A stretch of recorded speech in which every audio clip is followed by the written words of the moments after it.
What up, though, Pride Nation? Welcome to Luke G's Field Review. We are back at it this time live to keep an open conversation about our Detroit Lions. I want to first start off by saying that I'm excited for this show. Um, I think my love for what I'm about to do right now is going to show you guys how excited I get um, anytime I can bring a live show to you guys. And today, here's what we got on the agenda. First thing first is we're going to talk about the draft, okay? And let me go back a little bit. Before we even get into the draft, we're going to talk about the free agency and how it pertains to the draft. That's what we're going to talk about. And the reason I want to address those things is because those are the things that I think need to be discussed, okay? Because I'm seeing some things out here that I'm having a hard time understanding what the problem is. Okay. So I'll give you an example of what I mean. I'm sitting up here the other day and I tend to try to keep my ears to the ground and take a good hard look at what's going on in terms of Lions media. And I'm seeing people do things that I'm having a hard time understanding their reasoning behind it. And one of the things that jumped out to me was there is people who is actually upset that the Detroit Lions have more money. Like there are people who are actually upset that the Lions actually have a chance to do something that I don't think many people would be upset about. Like I'm just seeing some things that don't make sense to me, ladies and gentlemen. And I saw somebody bring up some things pertaining to free agency uh, and how the money is going to be spent. And I'm just saying, like, are we really going to do this? Is this what we're doing?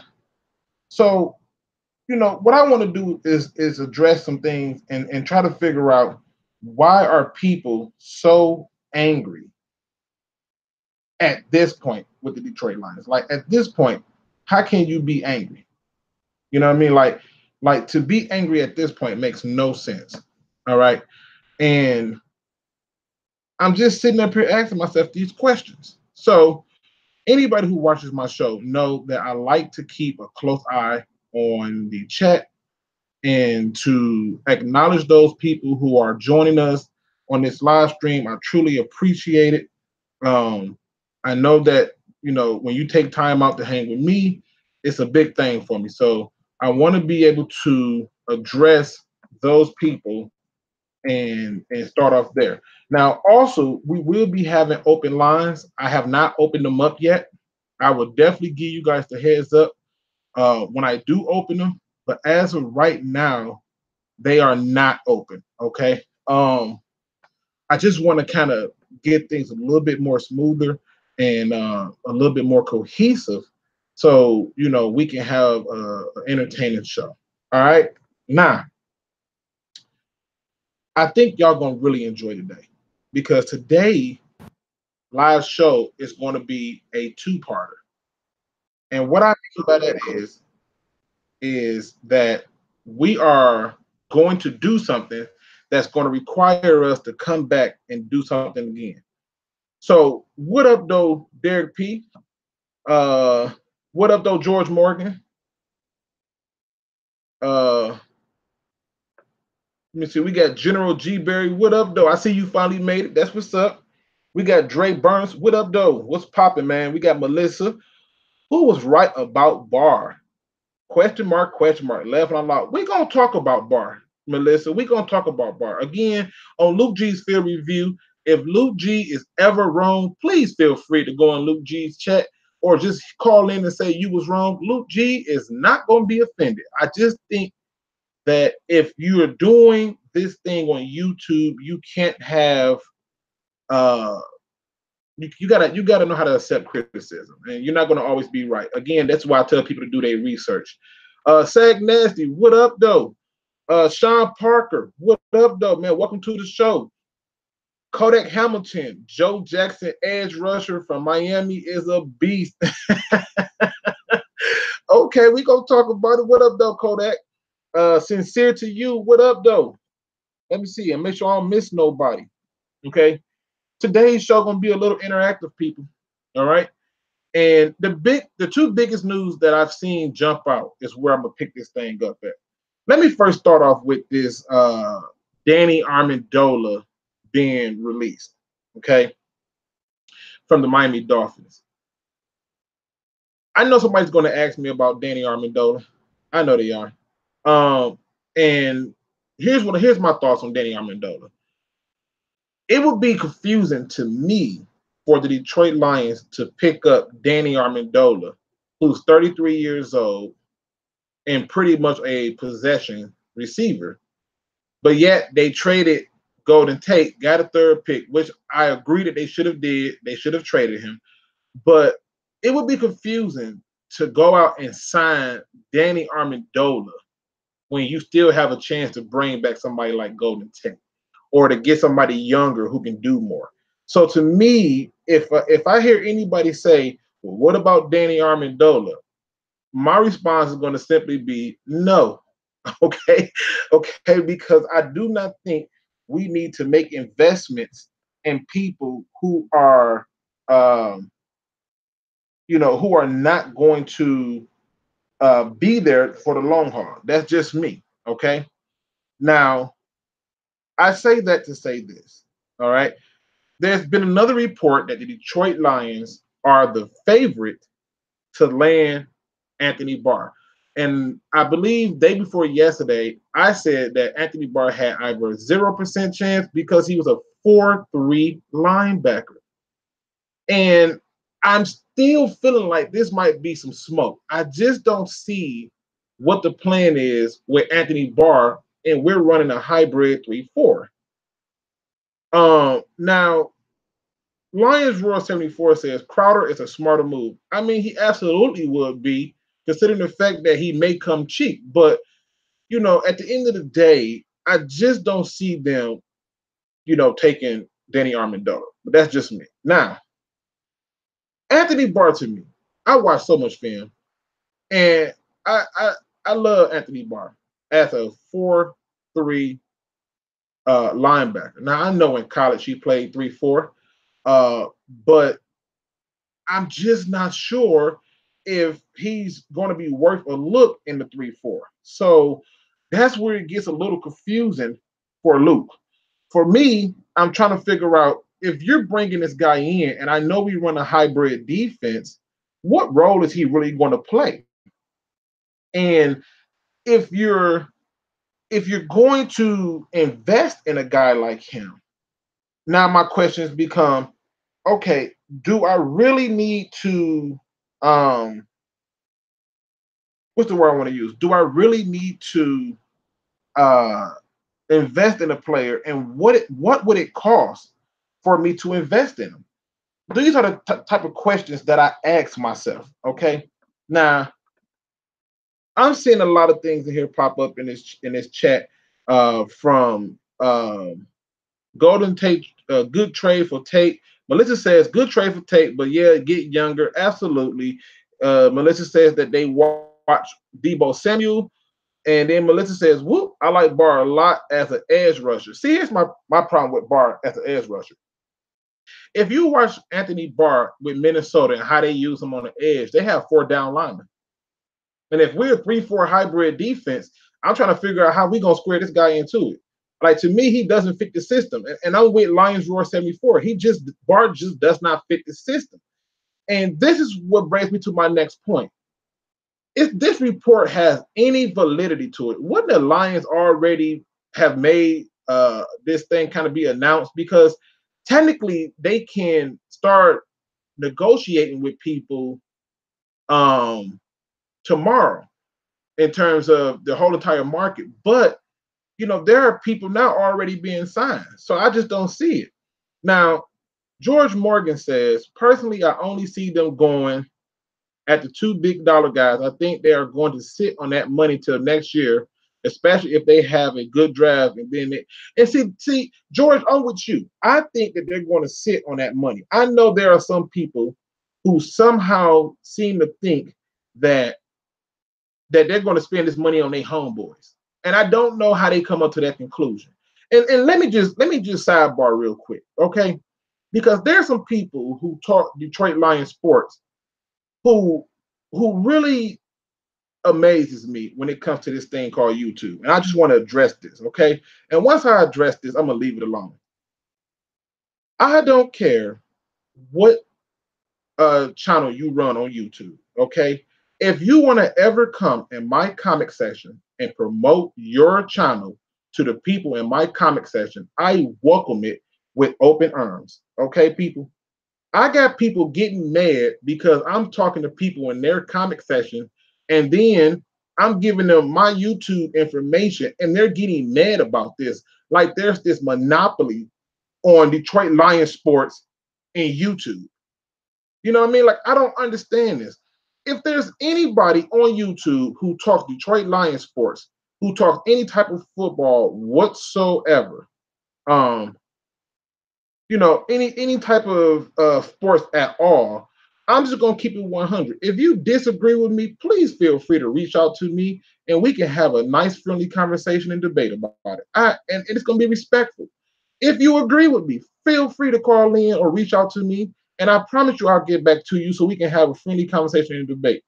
But I would never understand how people get upset because other people choose to have options when it comes to Detroit sports news. I just don't understand this. So when I look at this idea that there's this attempt to be a monopoly, they gotta miss me with that. Okay. I also want to address this idea of the negative media. I'm seeing some people come out here and make YouTube videos bashing the Lions for getting extra money. I mean, that would be the equivalent to a person making $10 an hour, okay, and then getting $20 and being mad about it. Like, where they do that at? So let this be a public service announcement to all the YouTubers out there. I don't care if you're talking about knitting, okay? If you come in my comic section and you decide to promote your channel, by all means, please do. If you would even like for me to promote it, just hit me up and say, give me a shout out. I have no problem to do it because we are talking football. We are talking sports. The one thing that's supposed to bring people together and make us all one in terms of thinking. So again, this is all one Pride Nation. If you don't want to be one Pride Nation and you for profit, trust me, whatever I do in your comic section is gonna be known anyway, and you ain't gonna succeed because you trying to get paid, and we just want to talk about our favorite teams. Now I'm done with that part of it. Let me get back to my show. Okay. Now, Derrick P, this one ain't had nothing to do with you, bro. I promise you. Now, let me do my shout outs. Kyle Cantor, what up, though? He says, I really think one of the best moves the Lions could make is sign CJ Mosley and move Jared to the Sam Becker. I think Jared Davis is a weak side linebacker more so than a Sam, but nonetheless, I get your point. The problem is you're going to put yourself in a bidding war with the Baltimore Ravens. And so if you're willing to get into that bidding war, back that up. Let's see what else we got going on here. We got Beast Mode. What up, though? He says we wouldn't be able to get Mosley. Cardinals said that if he hit the market, they will spend whatever it takes to get him. Again, it's going to be a bidding war. So to get him, it's going to cost you. Melissa says, I agree how Bart isn't a good fit. I just like him as a player in college anyways. Could they adjust the system to fit around him? Here's the thing. If you're adjusting your defense to fit around one player, then I don't want him. Okay? We got 10 other people on the field. If I got to adjust it to fit around that one player, then he needs to be an absolute game changer who affects the game. He needs to be the next Ray Lewis. And if he's not going to be that, I don't see us adjusting anything for him. It says if he's good enough player to do that for, if the Lions can go get Bart. I mean, again, that's why I think the Bart thing might be a little smoke. It's just, wow. You know what? Something just happened, ladies and gentlemen, and I was not expecting that. I just reached 300 subscribers, ladies and gentlemen. I thank you so much. I truly appreciate it. I literally just hit 300 subscribers just like that. Oh man. Oh man. Okay, I appreciate that. Not gonna get too emotional right now because I don't want y'all to think I'm soft in these streets, you know what I mean? But I appreciate that. Oh man, okay. Brad Broccoli 23 need a number 2 corner in the first round and in the second round. Sick of watching Nav get burned and Tease Tabar get Tease is a bum. I think Tease might be slightly out of position. And I think Nav Lawson is good as gone. I think the contract warrants him being exited out. Um, Now, Kodak Hamilton says, watching him play for the Vikings, I honestly thought Barr would fit better as a 3-4 system. I mean, he may, but for the last, what, 6-7 years, he's been in a 4-3. I'm not saying I'm the authority on it. I'm just, merely stating it. It says, Kodak asks, would you trade a 4th round pick for, oh, no. So, would you trade a 4th round pick for Deshaun Jackson, wide receiver from Tampa? No. I don't think we need any divas. I don't think we need anybody who's going to come in and be talking about me because you got to understand, Deshaun Jackson coming in is going to have to be willing to play the slot. And you have to ask yourself a question. Is he going to be okay being willing to play the slot? I don't think he will. Let's see, let me get some other comments in here. Beast Mode, Barr and Kennard kind of played the same type of linebacker role. They did, but to me, I believe that people build up habits, and that's how they get better.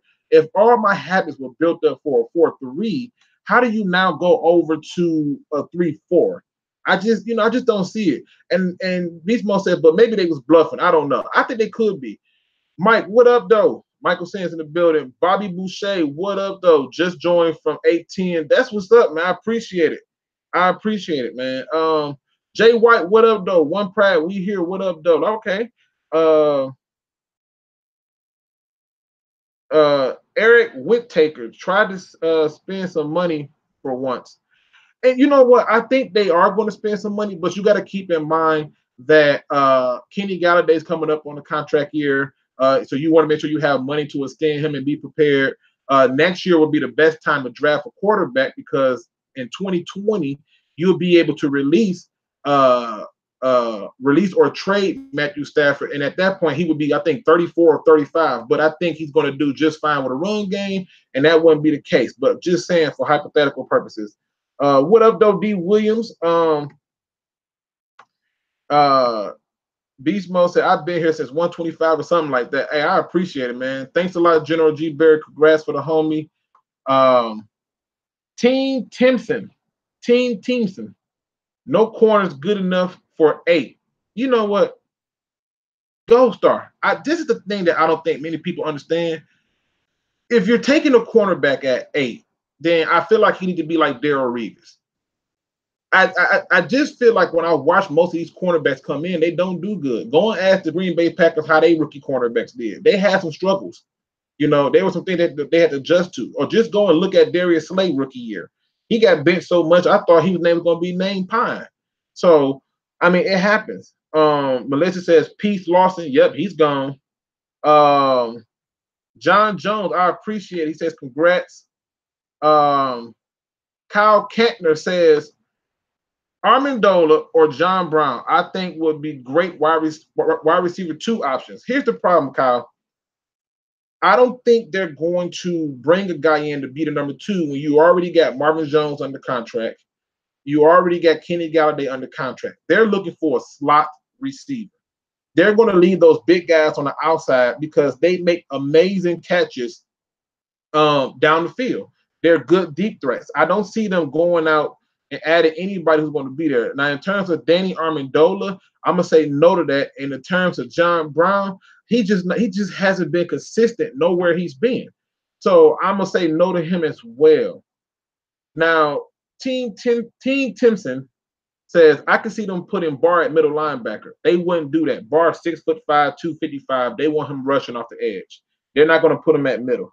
I can assure you that if they even attempt to get him. Beast Mode says Barr knows how to blitz very well and he's super athletic, but I don't know how he would adjust to different defenses and his coverage skills are kind of iffy.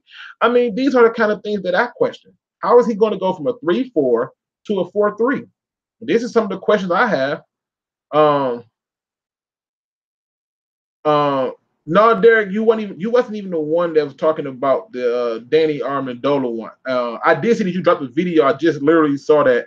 But no, I was talking about some of the people who was commenting on the Bleacher Report, and I just thought like this is ridiculous. Like, why do this if we were going to go out and not do it? Bobby Boucher said, I feel like the Lions got Landon Collins. He would be better because every giant player we got is better.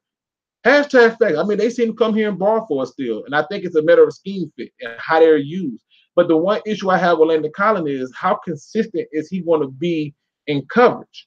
That's a big question mark for me. William Quarles, what you think about Barr? Would be nice to have him or Darby.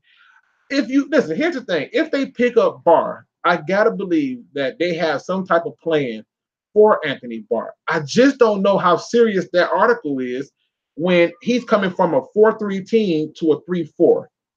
Daryl Richard, what up, though? Michael Sands says, let me make sure I read that right. It says, I heard T's Tabar, or as he says, G's Tabar, was going to take over Rory's duties as mascot. Now you know you wrong, Mike. Come on, you know you wrong, bro. You out cold. You coming with the jokes already. I hear you, man. Risky, what up, though, man? Welcome to the show. Mars has landed. Anthony Barr's smokescreen, like the Noah Fant thing. See, you know what, Mars? This is why I love what I do, because those true football heads pay attention to those small things. And I think what you're picking up on is if any of this stuff had any validity, any of it, why would they announce it well before they had a chance to say anything about it? You know what I mean? Like, why bring it up well before then? And I think that's a very valid point, that it's a smokescreen. I just don't see how he adjusts to it. Now, I'm not saying that he couldn't. It would be very surprising if he could. I just don't see how he would, though. That's just me. I have a hard time seeing how he would. Now, does that mean that he's not going to be able to? No, I don't. I don't for one moment believe that means he's not going to be able to. Let me see. Let me get some more comments in here. Big Rube says, "What up, Luke? What up, though, Big Rube?" We got. Would you trade a third for Kevin Zittler? Well, Zittler's already been traded, so we don't even have a chance. He's been traded for a 4th-round pick in Olivia Verne. So the Zittler is already on the Giants, and they sent the DN Olivia Verne over to the Bengals, I believe it is, or the Browns. It's one of those teams, and they split the contract to make it work. So I think our chance to get him is already, sailed. That ship is sailed. Daryl. Melissa, if it's a smokescreen, how does this help the Lions? I'll tell you how it helps the Lions. If the Lions are truly going to go out and get Anthony Barr, right? What's the better way to get somebody to panic and want to start spending extra money? You tell them, oh, I got an interest in you. And so now you create a fictional bidding war to drive the price up on players that you want to make sure don't stay in the division, or if they do, they overpay for them. So that's one approach. Another approach could be that maybe they decided that, okay, not only are we going to drive the price up on these people, we're going to, we're going to make an attempt to at least keep them away from our competitors. So it could be that by saying, well, we'll show interest if somebody else got interest, i.e. the Cardinals, and he won't be in the NFC North, and that wouldn't be bad. William Coral says Monday's going to be fun to see what we do. We have the ammo to make moves, and truthfully, I think you're right, William. I think to me they need to be taking a hard look at 2 guards, AJ Kane and Quentin Spann in free agency. You only need one of them. If you get both of them, even better, because what this does is it allows for Frank Ragnow to move back over to center, and Graham Glasgow can be his backup, and then there go your depth right there. And now you don't feel a need to have to go crazy for offensive line. We got Joe Earl. What up, though? Welcome to the show.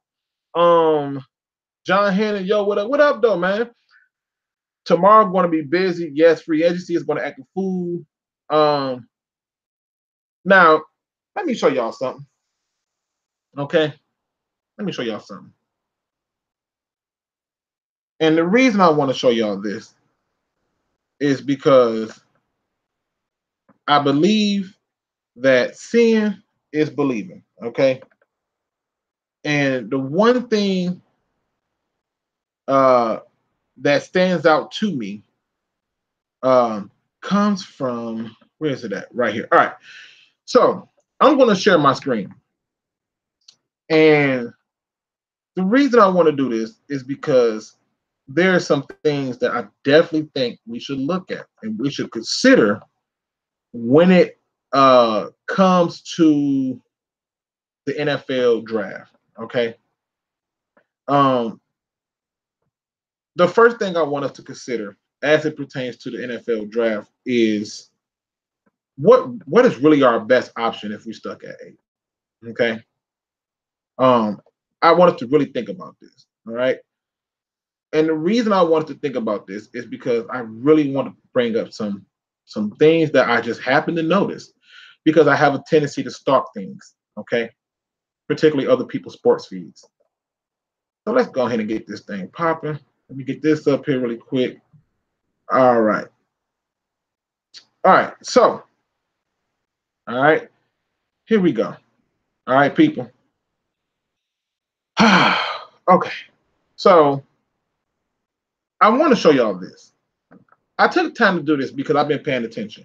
If y'all notice, I did a pro day schedule, which I have a video for, and in the description is the entire schedule with dates and times for the pro days for each school. And I asked the question, who do y'all want to see? And right now, as of last time I checked on this was as of 3/6. These were all the players the Detroit Lions, the Chicago Bears, the Green Bay Packers, and the Minnesota Vikings have met with. And what I want y'all to do is to pay attention to a few things, okay? The first thing I want y'all to see is the highlighted one. 1, 2, 3 teams have all spoken with Noah Fant. Now, you may be wondering, why is this so important, okay? And I'm going to tell you why, okay? The reason this is so important is because not only does this show you that a person like TJ Hockenson has more value than we think, it shows you what the rest of the division is thinking. So today I'm going to show you who they're meeting with, who we're meeting with, what patterns I saw, and then I'm going to tell you one free agent each team can sign that will give me some concern, and one person each team can sign that will give me some concern. So let's start off with breaking down this first look of it, okay? The very first look comes as such, okay? If all these teams is talking to tight ends, okay? All these teams talking to tight ends. They've talking to Kendall Blayton from Missouri, as he's a guy that I think would be another good option late in the draft. But if all these people are talking to tight ends, and the Lions have talked to, first of all, let me just start on the Lions side of it, okay? For all you Detroit Lion fans who have been overly excited and have been talking about Nasser Adderley, well, apparently he's on their radar, ladies and gentlemen, okay? He is on their radar. And Zach Nasty says it means that they all want to run the ball and are looking for versatile tight ends. Hashtag facts. So this is what I want y'all to pay attention to. They're doing their homework. So if they're looking at safety, you know safety is on the board. They're already telling you that if for some strange reason TJ Hockenson is not there or they can't get a trade, or let's say they do get a trade, I've paid attention to the number of people that they looked at. And I'm telling you, ladies and gentlemen, if we trade down, our first pick is going to be a safety. Now, you may be wondering, Luke, how did I come up with that? Because I went through and typed all this crap in, And I paid attention to the number of people that they went through. And if you watch my previous video, you will see that I said focus on the ones that they do not see a lot of people of. When I see this many linebackers in here and outside edge rushers, I'm telling you, last time that happened, and I went through three different drafts and saw this pattern. They went for the ones where they met with the fewest people at that position. And the fewest people they've met thus far has been safety. This is the pattern that I happen to notice. Okay. Um, so Sean Parker says if Tease Tabor is going to be Lawson's place, um, I mean he probably more than likely is, especially if now we trade down. I believe that we're taking safety. Okay. I cold-heartedly believe we're taking a safety. If we trade down, somehow we're coming out with a safety. All right. Now, if we don't trade down and TJ Hockenson, for some strange reason, gets picked up by Jacksonville or somebody else, all right, understand that we once again will be going for the minimum position. And the next minimum position that I saw that they talked to was cornerback. So expect cornerback to go in that order. But today is going to be a fun day because I'm getting ready to break down some stuff for you. So as of right now, they've talked to Nasser Adderley from Delaware. They've talked to Josh Allen. That's just in case he happened to slip. Nick Bosa. That's just in case he happened to slip. You know, trying to create buzz. I had to go and look up Malik Carney and find out who he was. But when I watched him, I know why they're looking at him. Okay. But then I started to look at this Noah Fant. And then I look at Dwayne Haskins. Now, if y'all remember, I said the Detroit Lions made the statement that if there's a quarterback there worth taking, they'll take him. And I said the only quarterback that they would be willing to take would be Dwayne Haskins. It would not be Kyler Murray because they prefer taller quarterbacks with big arms. And the reason they prefer that is because it gives you more options in the pass game. That's the first reason. But look at the two quarterbacks that they talked to, Dwayne Haskins and Tyree Jackson. Tyree Jackson is a guy that I really wanted. Now, Risky says if we don't get TJ, we can get Fant. If we trade down, the problem is the Green Bay Packers and Minnesota Vikings like Fant too. But to show you kind of a comparison in terms of what the Lions is doing, let's count how many tight ends the Green Bay Packers talked to. Fant, Sternberger from out of Texas A&M. Now, okay, so they didn't talk to me right here on my current list. I am still tracking who they're looking at and pro days that they're going through. But when you get over here to the Minnesota Vikings, Andrew Beck, fullback tight end, Kendall Blayton, Noah Fant. And then here's a name that scares me, ladies and gentlemen, Devin Ozigbo. Why is Minnesota looking at Devin Ozigbo? Now, if you've been paying attention to my page, ladies and gentlemen, you know that I just did a video on Devin Ozigbo. And you know that in that video, I said he would be a good complimentary back. Why wasn't he not taken? It's beyond me. Okay? And lo and behold, a team in our division got an eye on Devin Ozigbo. And I did a little digging. They have already scheduled for them to be there at his pro day. So, ladies and gentlemen, they are dead serious about this Devin Ozigbo. And I think that's a shame. But they're also looking at a bunch of offensive linemen and a few receivers like Deebo Samuel, who they also met with. Okay. Now, I'm seeing something that says, let's get both of the Raiders' first-round picks for our 8th, then draft Noah Fant and Adderley or Devin Bush. I wouldn't take Devin Bush in the first. I personally wouldn't. Once he gets blocked, he's blocked. I personally wouldn't do it. But I want y'all to understand something. I'm gonna show y'all what's so funny. Now, remember I told y'all that 6 kickers were invited to the combine. The Chicago Bears talked to 1, 2, 3 of those 6 kickers. Okay. Which brings me to my next point. Michael Burton, former Detroit Lion, who was then released and picked up by the Bears, is a free agent. Sherman from the Kansas City Chiefs is picked up. I mean, it's a cut. So I think the Lions need to also look at fullback. So expect the Lions to pick up another fullback. We don't know if the rookie is going to be healthy in time, so expect to see a fullback picked up. But I want y'all to be able to pay attention just to some of the names. If Green Bay is our biggest competition, look at who they talking to. Running back from LSU. Interesting. Cornerback, safety, tight end, wide receiver, Penny Hart, D tackle, Daylon Mack, Ed Oliver, for light, Joanne Taylor, Cody Thompson. I'm not even going to attempt to pronounce this man's name because I don't want to botch it. Now, this is what I'm trying to get y'all to see, ladies and gentlemen. Okay? And here we go. Because I'm officially opening the phone lines up. 248-294-0610.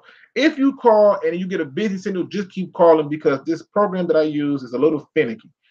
But the phone lines are officially open.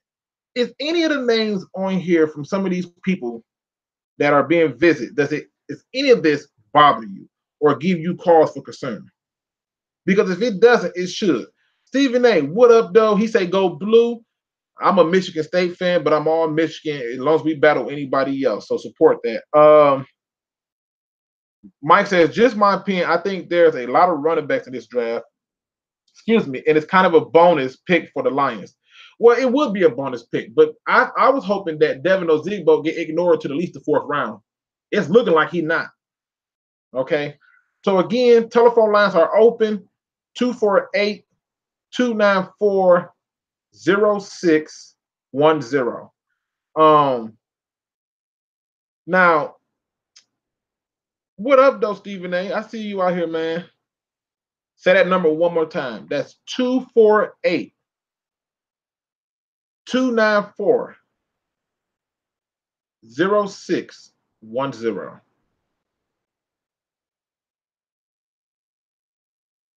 Okay. So, oh, okay, Whitaker. Okay, my apologies, Eric. My apologies. All right. But look at this. Now, I want y'all to be able to see something. Okay. And what I want y'all to be able to see is for those people who don't think TJ Hockenson would be the pick for 8, do you know how many teams pick after us or in between us that need a tight end? No? All right, well, let's talk about it. Right here is broken down by divisions, okay?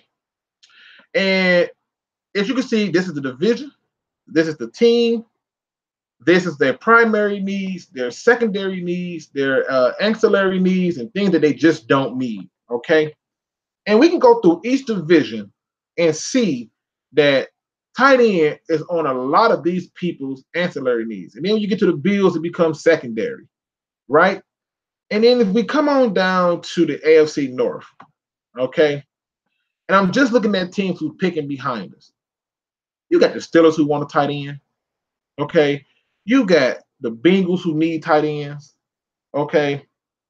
I mean, let's just put all this in perspective, people. All these different things that come up where people want tight ends, it's jumping out. So Beast Mode, I'm gonna let somebody else call before I call. Hey, I mean they open. Like I said, the thing is it's ticking, so it's open. Again, 248-294-0610.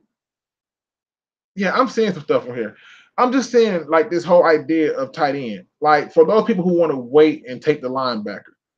I mean, you trade down and you talking about missing some things. All right, so we got our first call. Let's see what we got going on here. Oh, wait a minute. I guess they got shy. They hung up on me. They hung up. Anthony Barnes, what up, though? No, you ain't late to the party. We just getting warmed up, man. We just getting started. But I just want y'all to be aware. Jaguars need a tight end, and it's a primary need, right? Scroll on down some more. Get into the AFC. All these people who said we can pass on tight end. Broncos need a tight end. Chargers need an ancillary tight end. I mean, they might be willing to wait, but if one is available for them, they'll take them. Now, Mike says, I don't really get how you can worry about what other people pick unless you trade. But see, I think that's it, Mike. Everything is on the table. You need to be able to see your options based on what their needs are. If you got a trade partner and you're going to have some trade bait, you want to know what people behind you needs are. Who wants to move up to get something? And that's what my next step is to figure out who wants to move up to need something. And a lot of these teams that are behind us, if we're stuck at 8, we need to figure out what can we take that's going to come in and help us immediately, because anything outside of that is going to be based on who needs something. That's just how I see it. Go ahead, Beast Mode, call on in, man. The phone line, I don't know, this thing probably be acting stupid, but definitely call and let me know if it's acting right or not. I had to call in last time and have them fix it. So, which I thought was kind of stupid. It says, besides Jalen Jibs slipping, this is the realistic mock I can come up with. So, what up, though? You on the field? Hello? All right, yeah, you got to turn that. You got to turn your screen down. I kind of hurt myself a little bit. But what up, though? Who is this? Beast Mode. What up, though, man?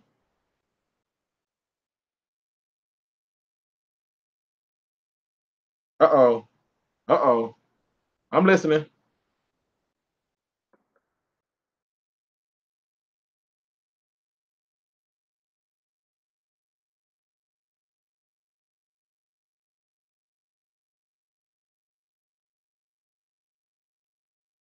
You got to take it. You got to take it. You talking about moving from 8 to what, 13? You got to take it. Right? I mean, what are they, 13 or 15? Let me take a look. They're what? They got to be what? At least, I think the Bengals is picking either 13th or 15th. Well, I feel like the Redskins is 15. So, but if you're telling me that they call up and they're off in a first, a second, and a seventh for our 8th pick to move down a few spots, move down like 4 or 5 spots, yeah, I'm taking that. Absolutely, I'm taking that, because now I got an extra second to work with. That's going to put me in a good position to get more talent. I'm all about getting more talent versus having less chances at it, because it's all a crapshoot. So if you're asking me, I feel like, okay, to come out with an extra pick, 2 picks really, because they could take that 7th and pair it with one of those 6s or 3 7s and move up again. But you figure, okay, to move down from 8 to 11, absolutely. That's it. 8 to 11, 3 spots. Yeah, you can have that. I take that all day, because at that point, let's say, for example, they do take Haskins, and let's say that TJ still slides. You can still get them at 11. You still ahead of the Packers.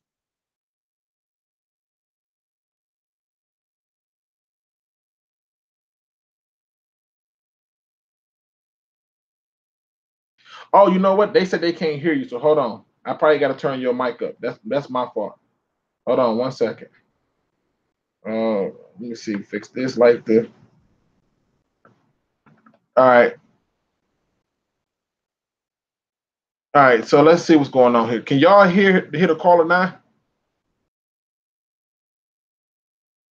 Y'all should be able to hear the caller now. You got to mute that your screen, because I can still hear you. Yep, I can still hear you. So you just got to mute that one little part. You should be good to go. Let's see if they can. They saying no, they can't hear you. Okay, so I don't know what this thing is doing to me today. Oh, you know what? I know what the problem is. Hold on. Hold on 1 second. We're finna fix this right now. Hold on.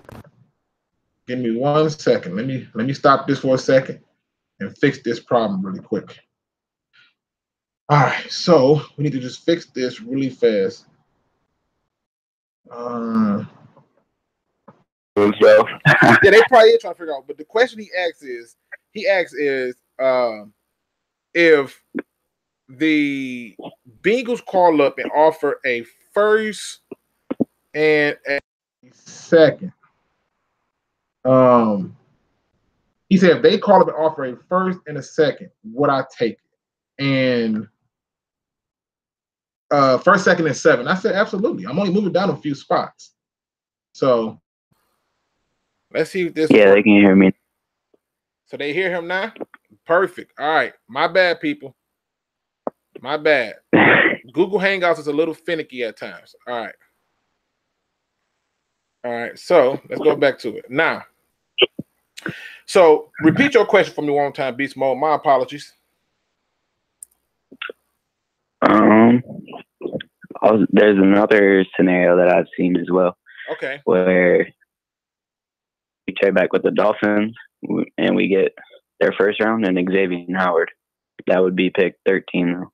That would be behind the Packers. If I'm getting a cornerback and I miss out on the tight end, but I still get to keep my first and I just move down from 8 to 13, I'm probably still putting the trigger on the Xavier Howard because I need another cornerback anyway. And if I'm going to get another cornerback, I would prefer that that cornerback be one that can come in and help right away. And I think Xavier Howard would be able to do that. Now, you're going to risk probably losing TJ Hockenson to the Packers, but I pray that they got other needs that they overlook him and then he still fall to us, and that would be special. That would be the best case scenario. Now, I have a question for somebody really quick while I got you on, and it wasn't towards you, but it was towards me, and it was basically from Lions Roar. Because so many teams need tight end, that's why the Lions are going to. Oh, I'm sorry, I went down too far. So who asked me this question? Let me go back right here. Now, Tim Timpson said, it says, I'll be willing to wait and see if Irv Smith is there in the second. Irv Smith ain't making it to the second. I can assure you he ain't making it to the second. You got to keep in mind that the New England Patriots are trying to find a replacement for Rob Gronkowski, and they're not going to be playing around with it. So any tight end that fits what they want, they're taking. He's not making it that far. Noble Sports, what up though? He says it's the tight end primary need for us. Well, as you can see right here, edge rusher, cornerback, and tight end are all primary needs. So all three of those are the primary needs. So yes, that would work. But again, you got anything else? Because I got other calls coming in. Not at the moment, but if I think of anything else, I will definitely call back in. All right. Feels like I got my guest on the show now, but all right, for sure. I appreciate it, man. Thanks for calling in. 443 area code. Hit me back, man. I seen you up there, and I seen I missed a few of them. So my apologies. It's supposed to put you in a holding system, but nonetheless, it didn't. All right, so call back. Phone lines are open, ladies and gentlemen. Now, if you just look at the primary needs within the division, the Packers also got a need for edge rusher and tight end. So that lets you know that they're not going to be playing. I don't think they're taking a safety at 13. I mean, who are they going to take at 13? Seriously, what safety? Interior offensive line. What lineman are they going to take there? They're going to get Aaron Rodgers another weapon. So I think if that happens, he's coming to that 13th spot. Like off rip, all day, every day. I have no doubts about it. So in my opinion, if you're talking about worried about this division and who's the primary need for us, you got to take that part into account. Now, Noble Sports says grab Hockenson and the sandwich to go and forget the BS. I feel you. Melissa says if the Lions do sign Barr, what fair market value? So I did look up Barr's fair market value contract, and when I looked it up, it showed that he would be roughly being paid around $45 million with at least 24 to 26 guaranteed. So, you know, you're talking about him being roughly around that 7 to 8.5 million range. Again, phone number 248-294-8255. 0610. Brendan Anderson, what up though? Says Packers will go edge or tight end at 12. I totally agree with you, Brendan. I think that they are going to go edge or tight end. And I think if both tight end and edge rusher is there, the only edge rusher I can see them saying, well, we can't pass up on that guy, given the fact that they got 2 first-round picks, is if it's let's say Quentin Williams slide, or let's say for some reason Colin Farrell slide. I mean Colin Farrell from Clemson slide. Then they might choose to go over it. But I'm telling you, I think they're eyeing tight end hard. When I go and watch their news feed, that's all they talking about is T.J. Hockenson and Noah Fant. You know, that's what I'm seeing them talk about. Now Melissa says I'll take them at 8. I agree. Now he said over how many years? Oh, I think I answered that question for you. So all right. Again, let's look at these other needs. Phone lines are open: 248-294-0610. I'm just pointing this out to you. The Saints need a tight end. All right, so we got 443. Oh, wait a minute. This is what happened when you got big hands, ladies and gentlemen. I swiped the wrong way. My bad, 443. Please call back. Matter of fact, just call back for me. That was my fault. I hit the button on the pad, and I should have just clicked it. That's why you need to use your mouse, people. All right. Again, 248-294-0610. Beast Mode says if we take tight end, then they take edge rusher. If we take edge rusher, then they go tight end. I think T.J. Hockenson is good enough to neutralize the edge rusher. I really believe that. I'm gonna call you back because I didn't mean to hang up on you. Y'all hear that phone ringing? That's what I love about this little cool system. It allows me to call my people back. Now, if they answer, that's the question. Nope, they didn't answer. So I'll wait for them to call back. All right, so I just want people to understand this right now. Right now, if you're looking at this and you're being logical, you're thinking logical, you know that you need to come up with the best option that helps you in your division. The main goal of any team should be to win a division first and foremost. Okay, anything outside of that is a waste of energy. So, I see Risky say, Risky, that's you trying to call. My bad, man. Call back, Risky. I'm gonna move you to the front. So call on back. I promise you, I'm gonna bump you to the front. So Melissa says, what's your thoughts on Zadarius Smith? I think Zadarius Smith would be a good option if we can. Hey, Risky, I'm gonna need you to turn that volume down for me.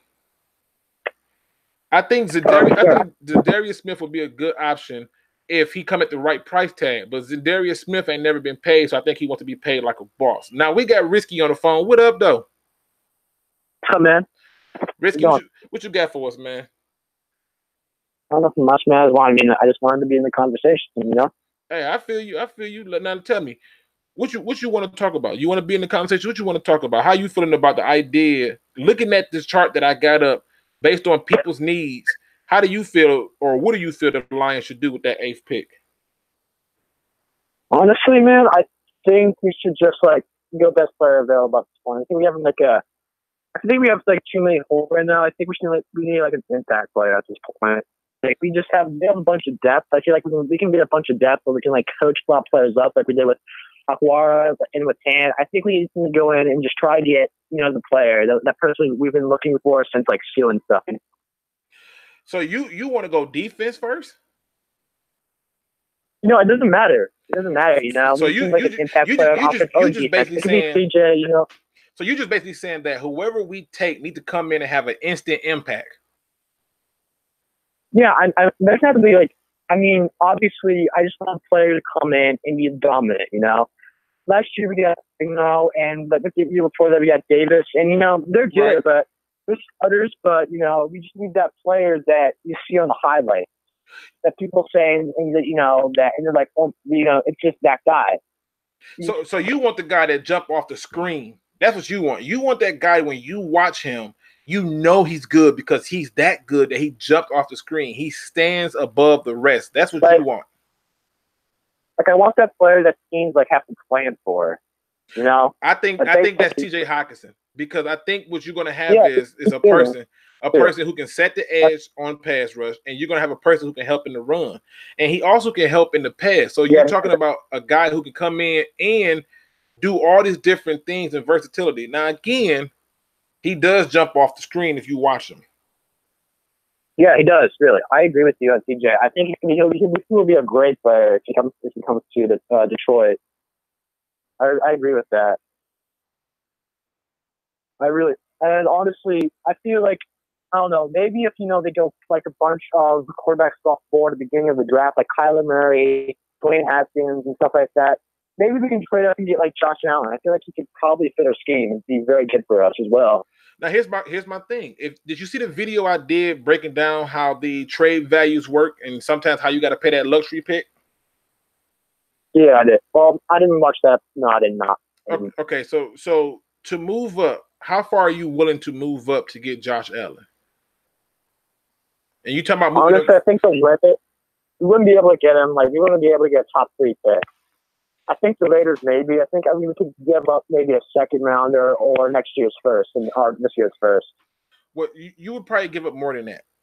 Depending on how far you want to move up. To move up 4 spots, you're probably looking at least a first, a second, maybe a 5th, and possibly a conditional pick next year or a player. Are you willing to give up all? You willing to give up all that to move up? If you're thinking the guys, yeah. But again, you can definitely get TJ at number 8 as well. I mean, yeah, but if I don't got to move up to get him, you know what I'm saying? Let's say hypothetically the Cardinals take Kyler Murray, right? And if the Cardinals take Kyler Murray, let's say 49ers decide we're going to take Josh Allen, right? Because I think they really want a pass rusher. But let's say they take Josh Allen. Yeah. The Jets are then going to come up and they're looking for there's some defensive help, and they take Quentin Williams. All right. Let's say the Raiders now come up and they say, boom, we're just going to take Colin Farrell. Okay. Or they decide, hey, we're going to take best available defensive player. By the time you go through the entire first round of it, TJ should fall straight to you. I don't think we need to trade up for TJ. Okay. Now I see some people in here saying things like Marcus Willis says TJ in the first, Winovich in the second. I don't know if I take Winovich in the second. I don't. I really don't, because you have to be able to ask yourself the question, who are you taking them over? If you got Winovich sitting there and you got the cornerback from Penn State or Warray, are you still taking Winovich? What about and I'll give you another example. Okay, Risky, I'll give you another example. Joe Earl says, I don't know if that's true. However, so many articles have different figures. I mean, true. You know what? I think. Oh, you know what? It moved up on me. That's why. Okay. So yeah, but I mean, like Josh. I mean, the good defensive ends, like they're really rare. You never really get one. I mean, a good tight end, you get one in the 5th round. You see George Kittle with the 49ers. You see, Robert Gronkowski and all that injury stuff, but he was like a day 2 pick. I mean. Yeah, but you got to take into account the situation. Rob Gronkowski was said to be immature, and he had injuries. Yeah, that's what I said. I said he was injured, he was immature too, all that stuff. But every year there's a tight end, or some years there's a tight end later in the rounds that turns out to be pretty good. And I mean, there's going to be a few this year. There's going to be a few tight ends like that this year. It is. The thing is this. the reason why, like Mark Andrews, bro. Yeah, but the reason why I'm on the TJ Hawkinson at 8 pick and why I don't care is because based on the history. I agree with TJ Hawkinson, man. I'm just saying the rarity of his defensive ends and like these defensive ends is extremely rare. You don't really get this opportunity. We're probably never going to get this opportunity to get someone like Josh Allen in the next few years because I doubt we're going to be a top 10 pick. I doubt we'll be like top. Well, let me ask you this: if the rumors are true and they pick up Anthony Barr, you still want Josh Allen? No, definitely not. Okay. I just want to see how far you was willing to push it. I just want to see how far you was willing to push it, though. I mean, but yeah, I get what you're saying. You know what I'm saying? What else you got for us, though? You got anything else for us? I was thinking of like some trades and like I see the Browns like on yesterday, like they trade Kevin like Zeitler, I don't know how to say his name. Zeitler, and stuff. And I think like maybe I don't know if there's anyone on our team that we can do that with. Like, I mean, I would say Darius Slade, but Tracy Walker, no connection, with the cousins stuff. So I don't know about that, but Well, I mean, again. I got something planned in the next few minutes that I think y'all gonna enjoy. I think y'all gonna really appreciate this because I wanted us to be able to talk about this and have this open discussion and keep the phone lines open so that way y'all can be a part of the process. Because what we're getting ready to do now, ladies and gentlemen, is we're getting ready to actually go through and create the Detroit Lions draft board. Okay. And the reason I want to do this is because at the free agency, we're going to see how y'all feel about this draft board that y'all are going to be able to put together. So any names that you put out there, I'm going to throw on the draft board. Okay? Yeah. So you got anything else for us? I think that's it. All right, man. Listen, stay in touch, man. Stay on the channel, man. I appreciate you calling in. All right, ladies and gentlemen, the lines is open 248-294-0610. So I'm going to be going between the telephone calls and the chats, ladies and gentlemen. All right. Joe Earl says buy low and sell high. we know you. We know you. You in the stock game, Joe. I appreciate that. Joseph Murdoch, what up, though? He say take Cody Ford. I think Cody Ford, if he goes to guard, would be okay. But Cody Ford, in my opinion, is better at pass block than he is at run block. I think your guards need to be able to do some damage in the run. Tim Timpson says first round board or all the draft. We talking about the whole draft, Tim. Any name that you put up here will be put in here. And as you can see, I got the list set up in order of how they were ranked according to NFL.com. So if you're the Detroit Lions, put the names out there, and we can get this thing popping. Now, Daniel, what up, though? Daniel says, H-E double hockey sticks, to a tight end in the first round. You draft a player most likely to perform like a Pro Bowler. He will. Let's see what we got going on here. Welcome to Luke G's Field Review. What up, though? What up, though, Luke? This Mars. What up, man? What's going on? Mars is landing? Okay. What up, though, man? What's up? What's good, man? Hey, man. Hey, listen, I'm just trying to make sure I can put a show together that we can enjoy and get fair media for our team. Hey, that's what's up, man. Hey, what you got? I want to tell you, man. I really enjoy the show, man. Oh, like man, I watch the show every day. I anticipate for your show to come out. You know what I'm saying? I be waiting on it, man. Man, I appreciate it. It take a little bit longer because I work that 9 to 5, got kids, the whole family thing, and I understand. I go through the same thing. I'm a single parent myself, so I know the struggle, man. I know the struggle. Right. But this is what I want to talk about, man. On this draft, I want to talk about a couple of things, but on this draft, okay, this 8th pick, okay, I think we should trade it back to Washington to somewhere. You know what I'm saying? But if we gotta stay there, I think we should go for offensive lineman or a tight end. We need the solid. We need that solid run game. Okay. Like a lot of people don't understand the value of an offensive line. You know, like Dallas had an offensive line, but they didn't value it right. They didn't use it right. Nope.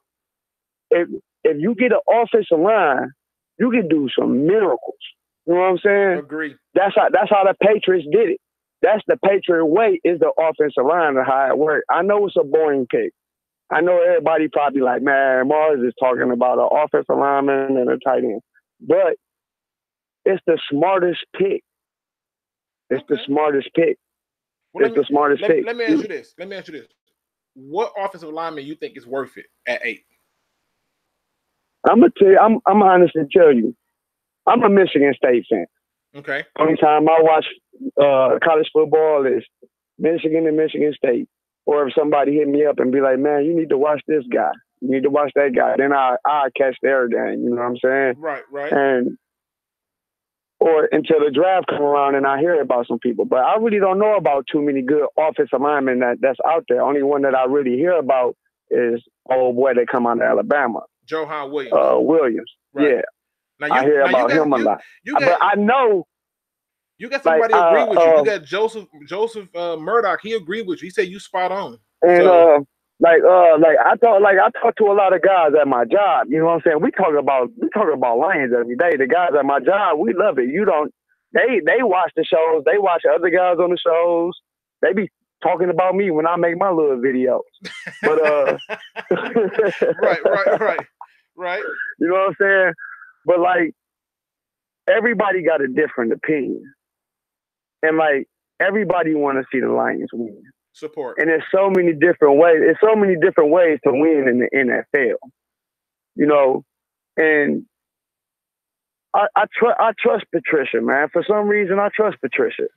I got a feeling he know what to do. Okay. So, and with that being said, now that's what I would do with the number 8 pick. Now I don't mind what Patricia do. One person who disagreed, or not necessarily disagreed, but he makes this question. He says that would be 3 first-round picks on the offensive line. That would be a big investment. I mean, Dallas did it. They went Tyron Smith, Travis Frederick, and then they went what's his name, Martin from Notre Dame. So yeah, I mean, I get it. And to him, like, and that's also true because you really don't have to find an offensive lineman in the first round. Because me and a couple guys at work, you know what I'm saying, we was talking and we started putting up things on our phone. Like you say, do your research. So we joking around with it. Yeah. So we like, well, who all is low round draft picks? And it's a lot of offensive linemen that's low round draft picks that's really good. Like the Rams got a couple of them. You know? True. Like the first round. And as we was looking at the first round, that's for everybody. You know what I'm saying? Like you say, don't be no chump to your research. Go look at them first round picks. A lot of them ain't even in the league no more. No, that's true. So I mean, if you go, I don't want to get the hype of a first round pick. You know what I'm saying? Because the first round pick can still be a bust the first 3 weeks. And see, I think you hit on something that I also understand when people look at the tight end and they wonder, you know, was the tight end going to be a good option or not? They look at that tight end and they ask that question of, could he be a bust? The evidence don't support it. The film don't support it. I haven't even did a film study on it because I feel like I'm gonna go crazy like I did with Khalil Hodge, you know. And I love that video. I don't know what you saying. That's one of my favorite videos because I didn't know nothing about Khalil Hodge, and I watched him, and then I watched more on him, and then I watched more on him. And I say, man, this is a nice player. Boy, that boy. I heard you and J-Mo talking about him. I say, see, I know J-Mo know what he be talking about because that player, that everybody in the world probably see that first step and be like, damn, we don't want him to go to the combine. Everybody can't see this. Right, and to be honest with you, when we're talking to J-Mo about it, J-Mo was like, "Who's Khalil Hodge?" I said, "Go watch my video." So he watched the video before we did the show, and he was like, "Okay, yeah, you on that one." I said, "Listen, I'm looking for people who I believe that are players. I don't care about the name. I don't, because when people talk about the safety from Alabama, I think he overrated. Thompson, I'm like, he overrated. Yeah, you know. But again, this is what people don't, you know, they don't want to talk about. You know, And I think D. Williams hit the nail on the head when he said the key to the draft is a player development. If they can't develop these players, I don't care who they take, they're not going to be at their best. But I can tell you this much. I can tell you this much based on the history. All the tight ends taken from Iowa in the first round end up having successful careers. I think I found maybe 2 tight ends from Iowa who didn't do nothing. And that was another thing I wanted to talk about too, since I'm off the offensive lineman, the tight end. Now people say Ebron and Pettigrew. We already drafted tight ends. We shouldn't draft a tight end. But when it came down to Calvin Johnson, that's what we did. We drafted wide receiver after wide receiver after wide receiver till we found one. But see, that was a little bit different. I think what you saw with us. Yeah, that it is different. It is different. But you know why when Calvin Johnson came up, you can't pass on Calvin Johnson. Yeah, but you know why they kept you know why they kept going wide receiver, in all honesty? Because Matt Millen was listening to the fans.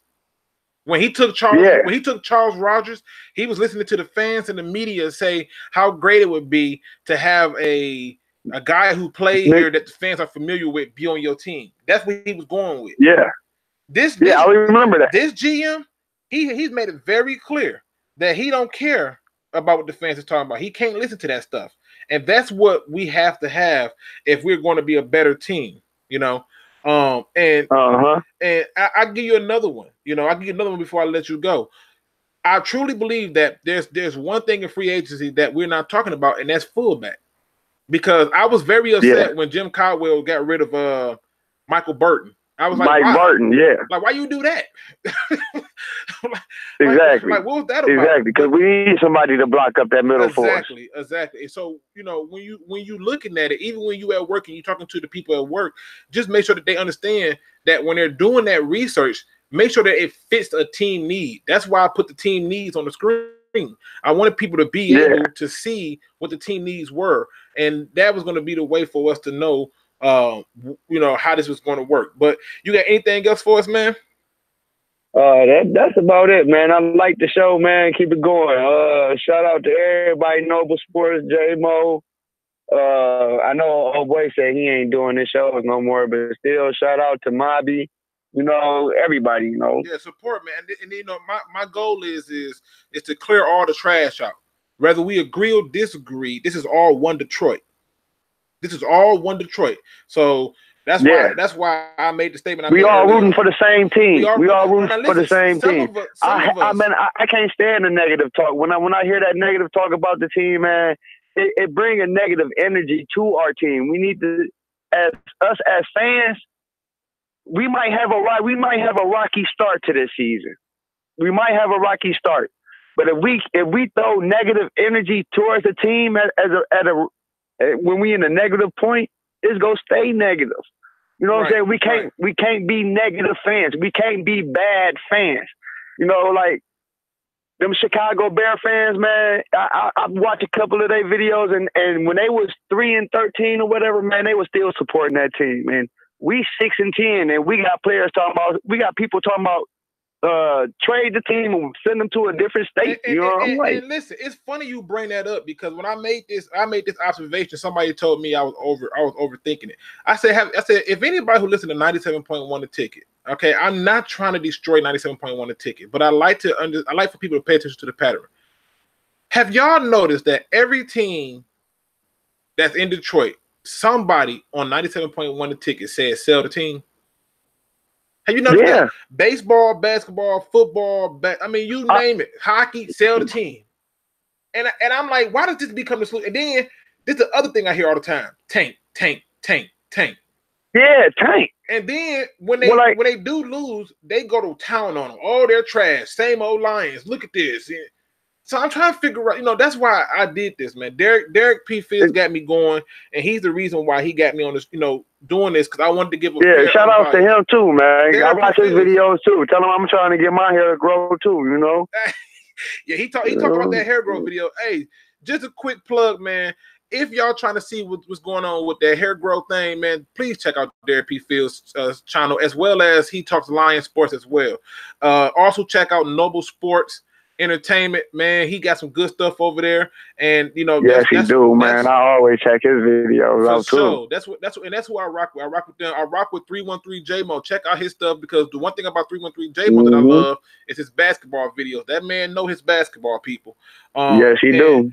And any of the other Detroit Lion YouTubers, check them out, because either you're gonna like them or you not. I just don't see how some of them is upset about us having more money than not. But again, you be the judge for yourself. But I appreciate you calling in, Mars, man. Please, man, I appreciate all the support. And don't be no stranger, man. Give us a call back for the next show. Oh yeah, you already know it, man. I'll be back on here, man. All right, man. See y'all later. See everybody later, man. I'm about to be making comments too. Hey, I see you. For the show. All right, ladies and gentlemen, those phone lines should be open. I don't know why they're not kicking in. What's supposed to happen with this particular program that I use is once the phone line died, the other phone call is supposed to come in. But this thing is not acting right, and I may need to look at some other options for this, because this is kind of ticking me off a little bit. Now, Jay Schultz says, also Sweat would be good at the next level. Let me just talk about Montez Sweat for a minute, people. I want y'all to go and look at Montez Sweat, all his measurables, all his combine numbers. I want y'all to go and look at all that, and then I want y'all to go and look at Vernon Ghostin. And when you look at Vernon Ghostin, what I want you to do is I want you to actually pay attention to both of them, because they're the same player. Literally.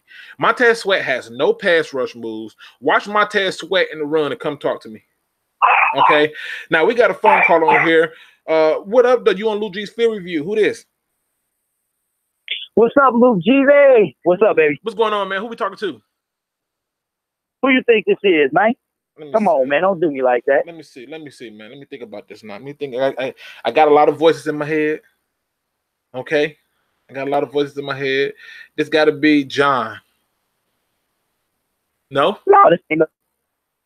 Who is you? Can't call nobody. What's up, man? Oh, you know what? This is so funny that you even.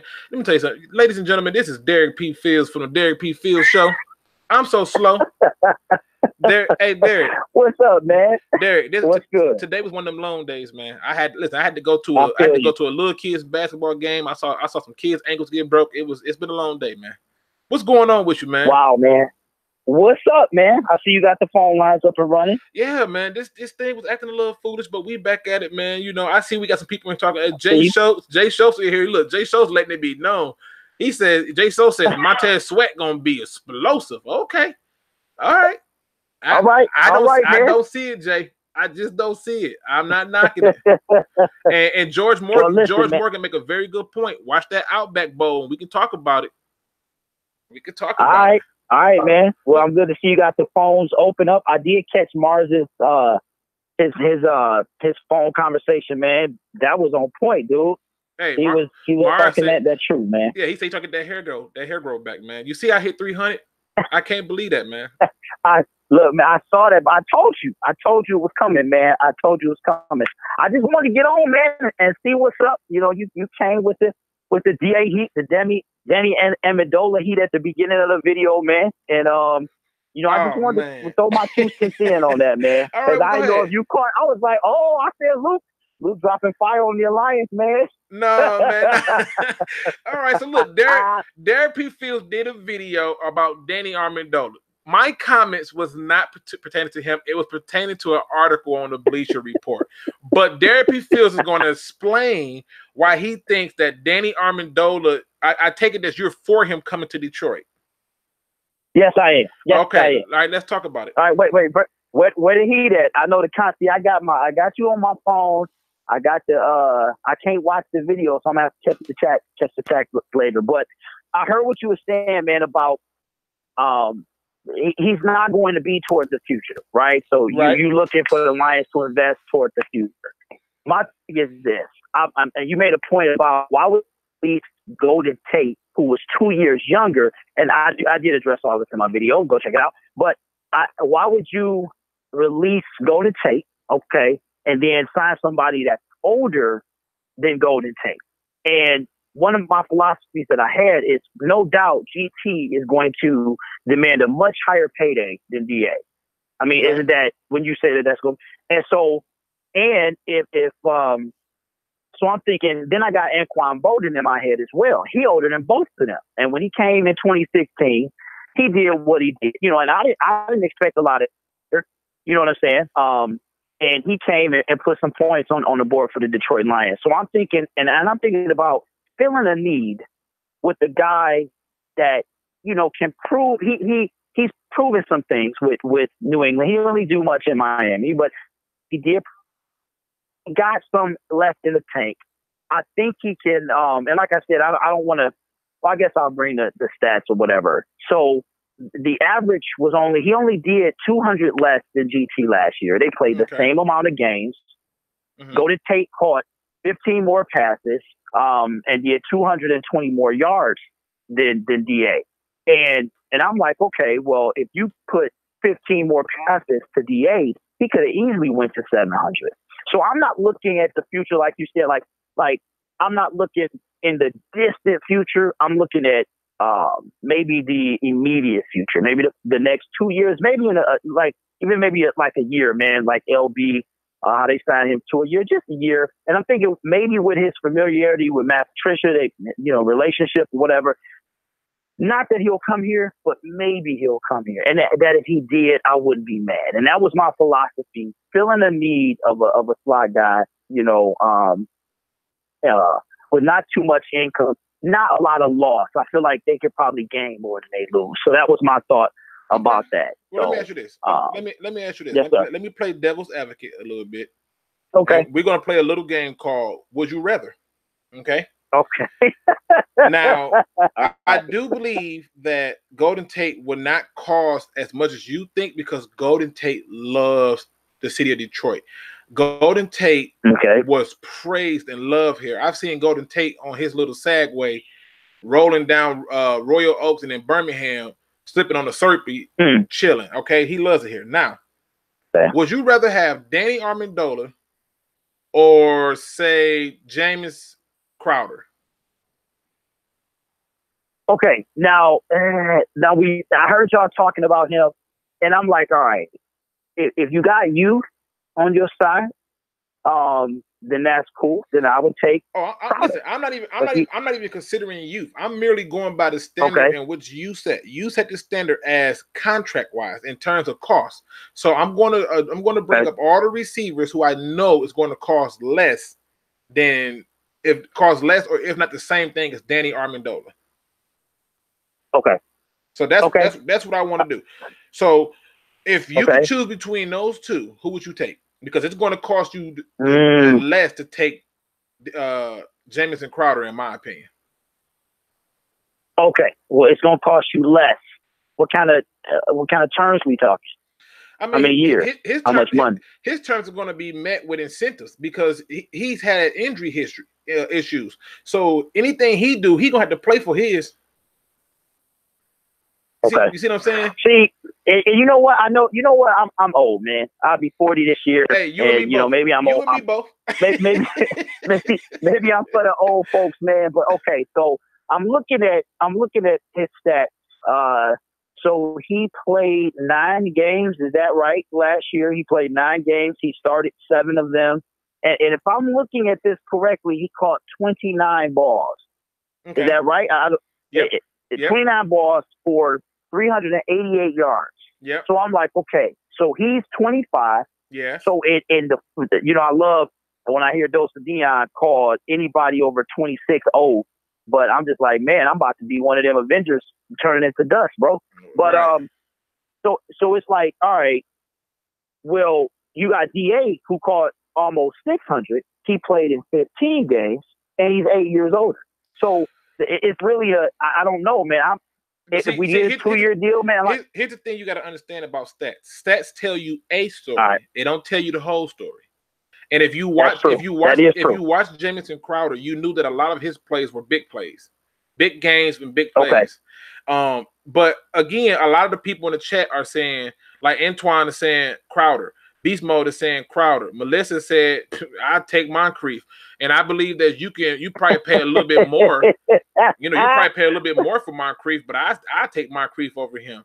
Well, I heard all of them all of them, they done already hit the video. And like I said, you check out the first 30 seconds because I say that I'm gonna catch all type of slack to this. You know about listen, this. I said the Alliance gonna come at me. It popped up in my feed a little late, Derrick, so I didn't really have a chance to watch it because I've already went live, and then it popped up on my phone. I'm like, wait a minute, what just happened?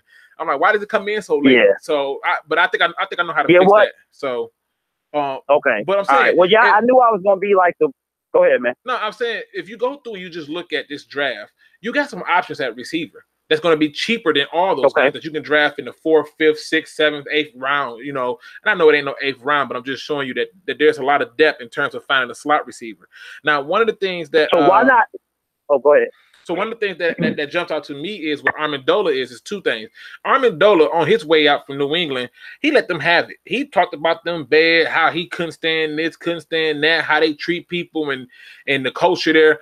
And if you got that kind of anger already at an organization, I don't think he's too key on looking at the Detroit Lions, knowing that Matt Patricia is trying to bring that same culture here.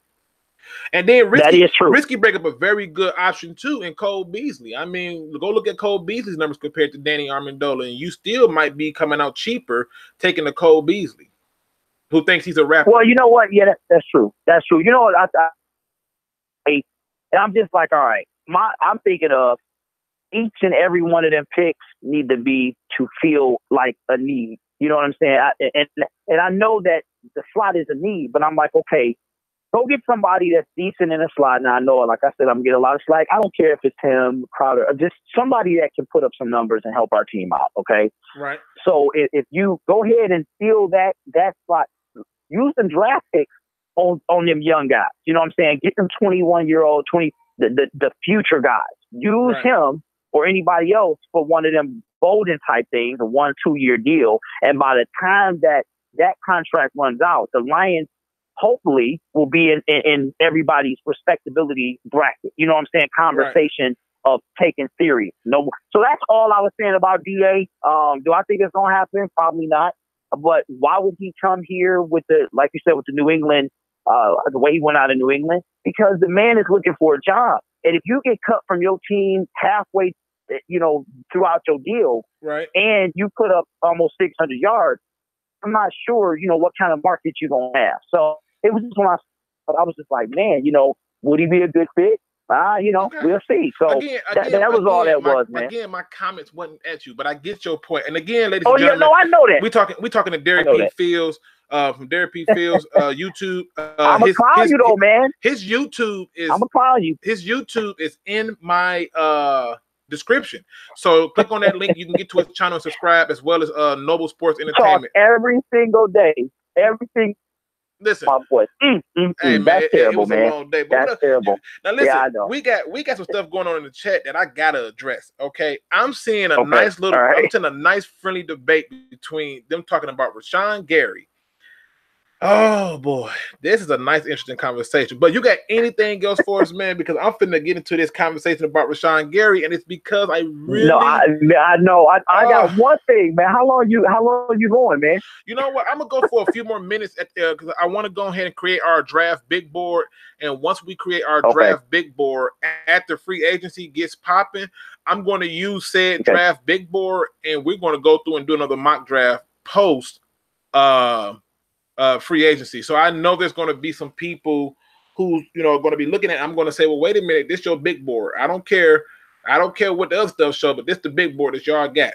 So according to y'all. All right, man. Well, yeah, do that. Let me know when you get off, man. Let me know if you don't, so we can discuss tomorrow. See what you got going on tomorrow, man. For sure, absolutely. I got you, man. Appreciate. All right, shout out, y'all. Talk to y'all. Yeah. Yep. Peace.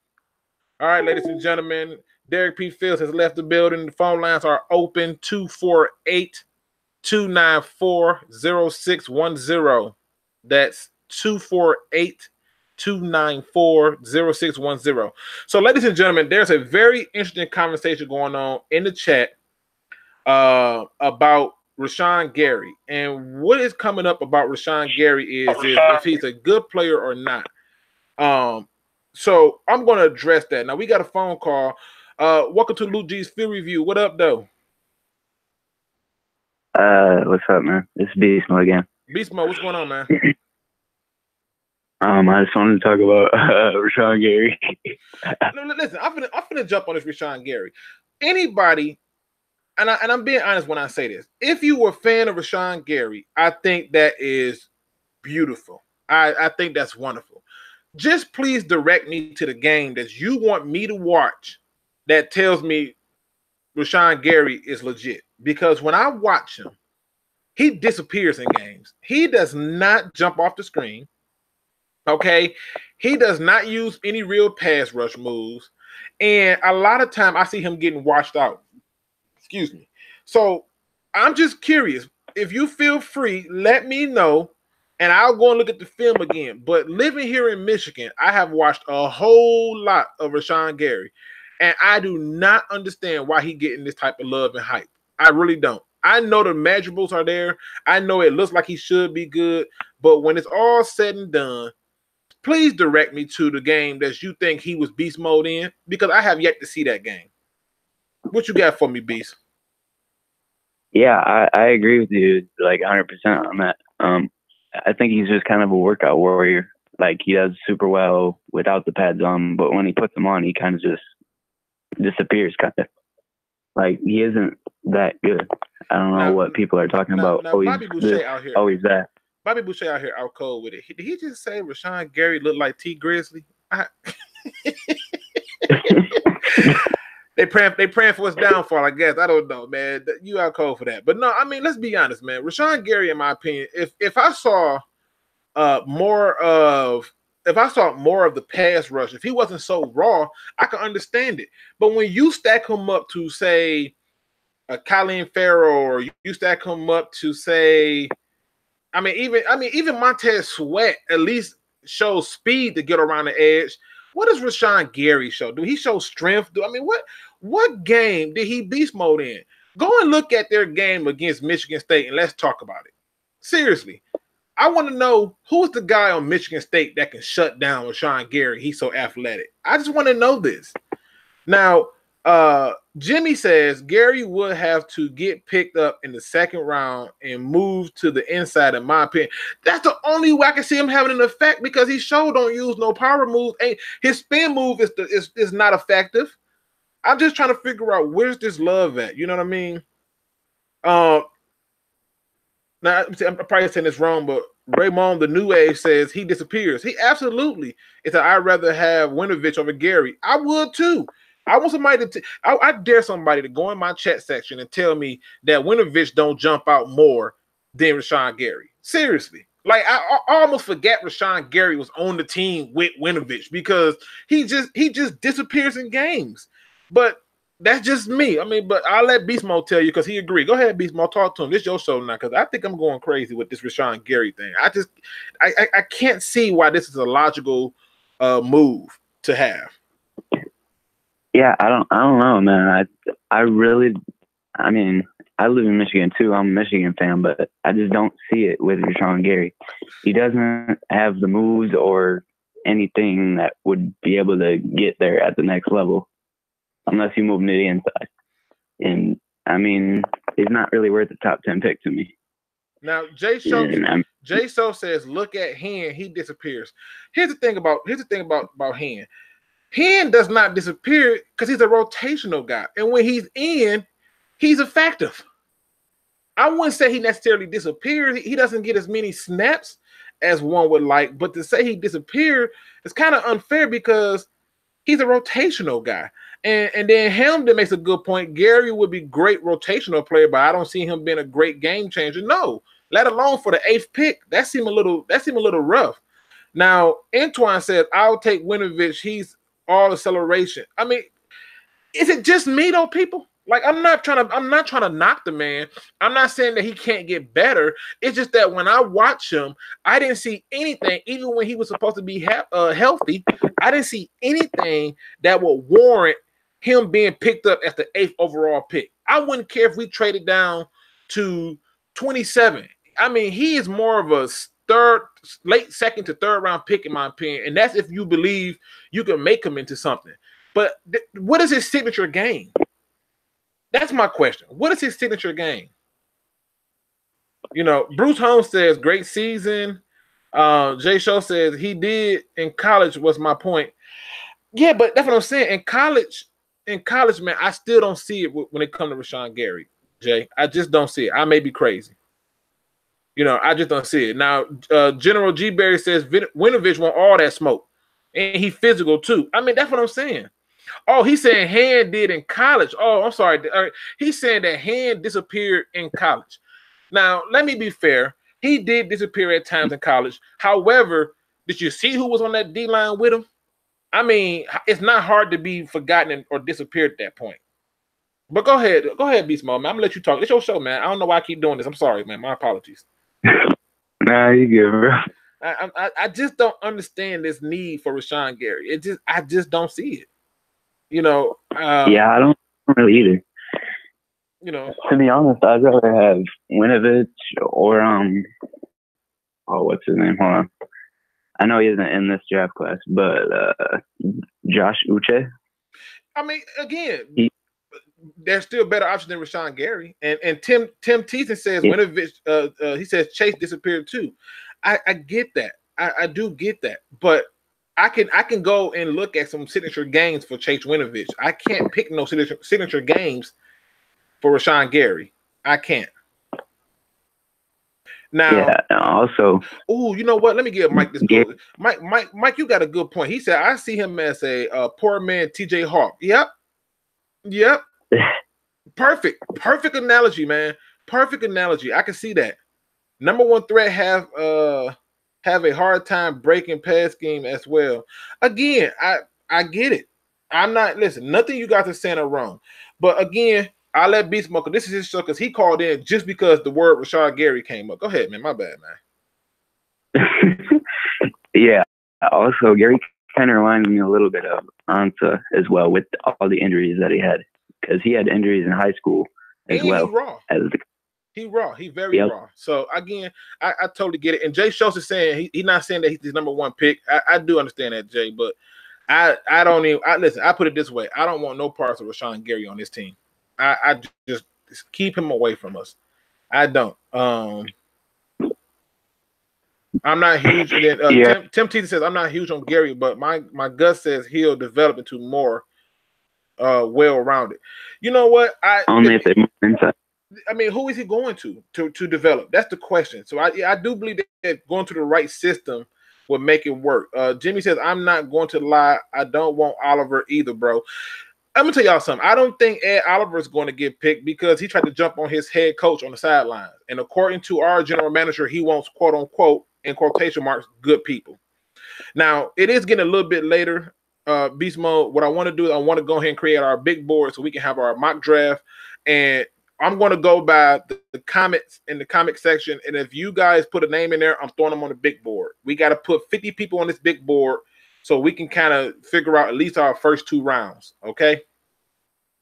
Yeah, and I have one more thing. Okay, what's up? Just real quick. It'll be like a minute. Okay. But so the Lions visited that one pass rusher outside linebacker pass rusher out of UNC, Malik Carney. Yeah. I watched a couple of games of him. He looked pretty good from the games that I watched. Yeah, or at least I didn't know who he was. I'm not like some of these other people who be on this YouTube and on TV acting like they seen every player. Sometimes y'all tell me about a name, then I go and watch a film, and the film tell me if they worth the energy or the trouble to talk about. So when I watched this film, I saw some things that I was like, oh, I see why they like him. I see why they want to meet with him. So yeah, I agree with you on that. But I appreciate the phone call, man. Let me go ahead and get this draft board started. Let's start dropping these names in the chat. Who do y'all want on this draft board of 50? Thanks for calling in, Beast Mode. Thanks for having me, man. As always. Let's get these names in, ladies and gentlemen. Who do y'all want? We got Nick Bosa. I'm throwing him on there just because I saw his name. All right. So we're going to add Nick Bosa to the list. So Nick Bosa's on that draft board. Nobody from Michigan is good. Melissa out here out cold. Let me take. Oh, so we got Quentin. Let me take these people. I mean, I double clicked too many times. That's what happened when you got a strong hand.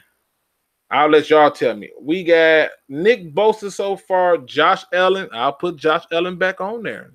The people want him.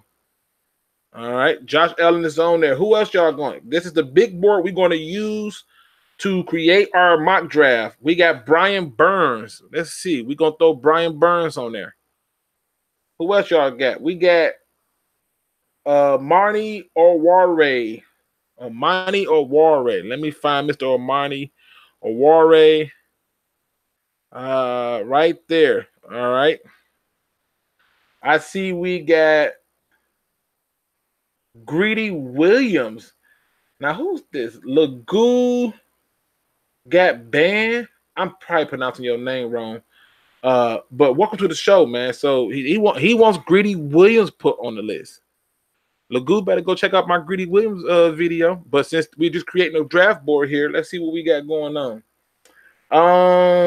TJ Hawkinson. Let's go ahead and find Mr. TJ. I'm pretty sure he's in here somewhere. I'm probably don't pass his name already because knowing me, I'm slow. Right there. All right. TJ Hawkinson is in there. Montez Sweat. Okay, so I see we got some love for Montez Sweat. All right, let's find Mr. Montez Sweat. He's on there.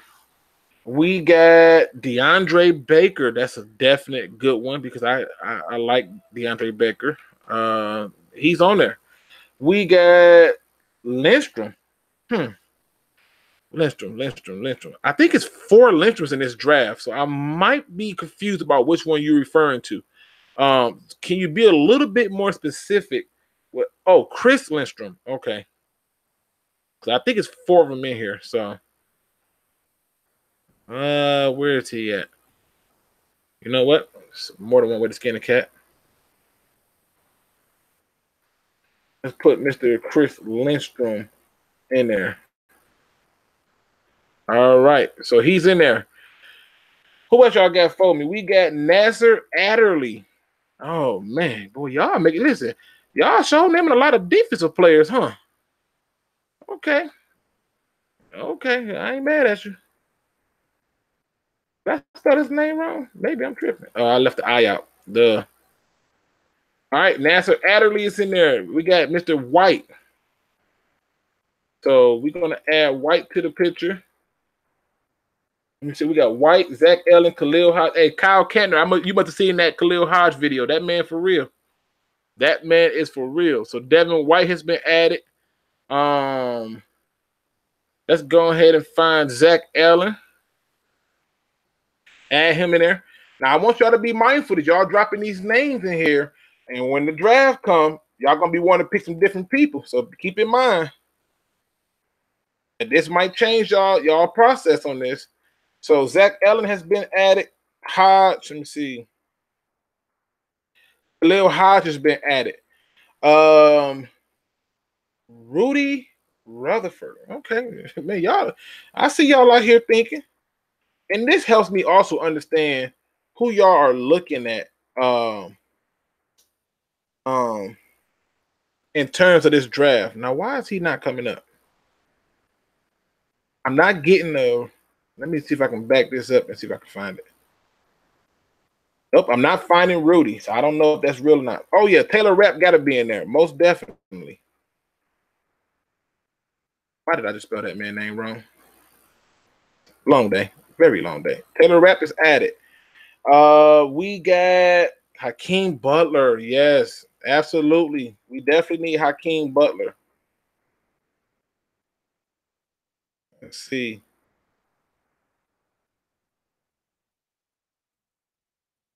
Two A's in his name.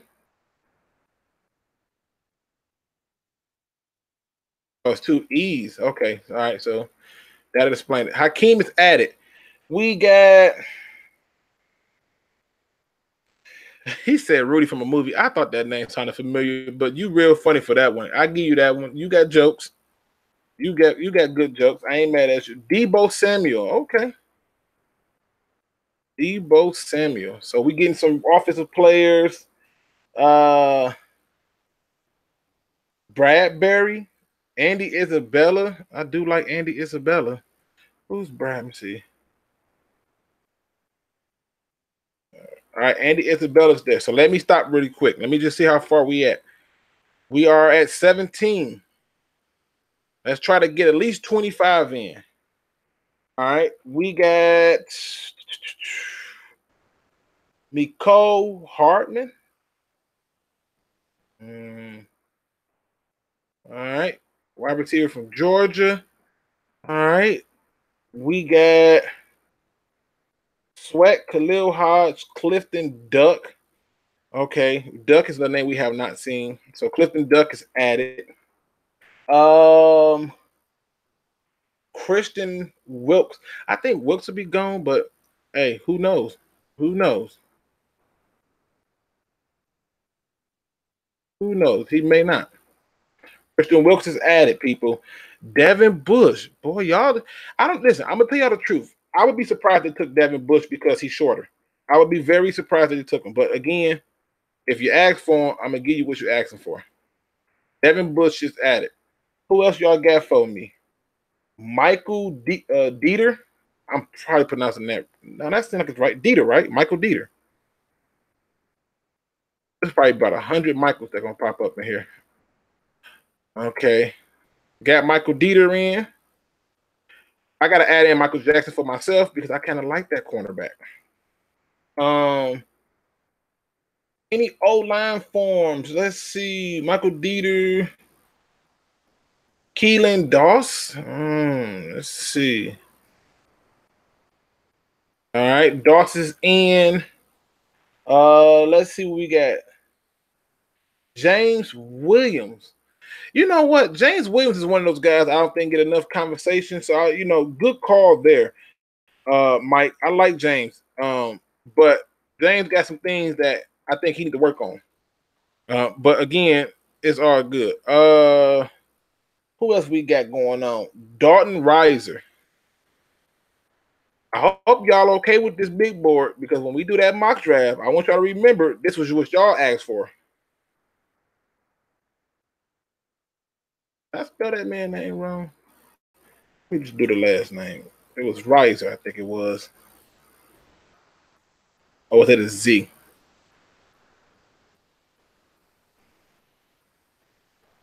I can't find this dude's name. Let me see. We got Dalton Reiser. Oh, with the Z. All right, so here we go. All right, it's not with a Z. Risner. Okay, cool. He's on that list. Jalen Ferguson. Hey, Marcus Willis support, man. I like that one. We definitely need to look at that dude. Jalen Ferguson is on the list. We got Chase Winovich. Okay. All right. We're going to add Mr. Chase Winovich on. All right. Chase Winovich has been added. Let's see where we at total numbers. 28 people. Crapface says Forrest Maru. That's the LSU tight end, I believe he's talking about.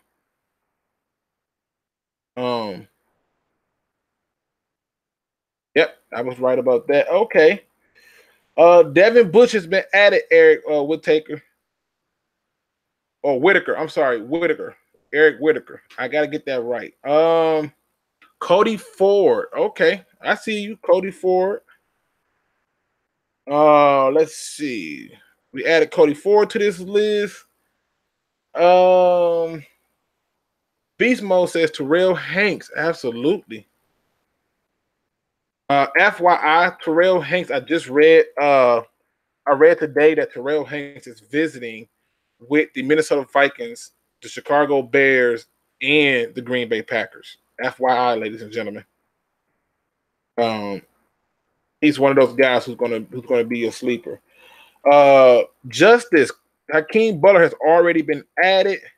Noah Fant, Joe Earl, he has not been added. So Noah Fant has not been added.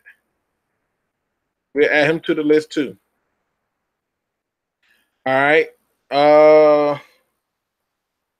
Seth Brown, he says Juan Thornhill. Absolutely. Absolutely. I'm gonna add Joe Juan. I'm gonna add Joe Juan Williams because I kind of like him. I think he might have a little value to himself. Let's see. N'Keal Harry. Hey, Melissa, N'Keal Harry is a guy that I'm going to address as it pertains to another team, but we'll put them in there. We'll put them in there. All right. Marcus Willis says Caden Smith. Lions Roar, DeAndre Baker has been added. Kyle Kentner, Irv Smith. I'm going to add Irv Smith. All right. So we got Irv Smith added. I see we got Caden Smith. Let's go to Caden as well. All right. He's been added.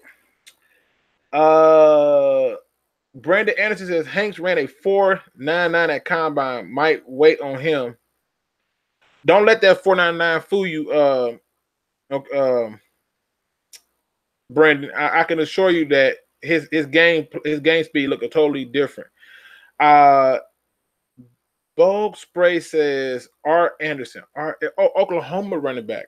That's who you're talking about. I think his name is Rodney. I think. Yep. All right, there we go. Riley Ridley. All right, Hamden. He's a receiver that I really hope we can get in like the second round. It's something special about that boy. So I'm with you on the Riley Ridley. He's added people. Jordan Hill. Are you sure it's Jordan Hill or Justice Hill? Justice. I just want to make sure we're clear on who it is.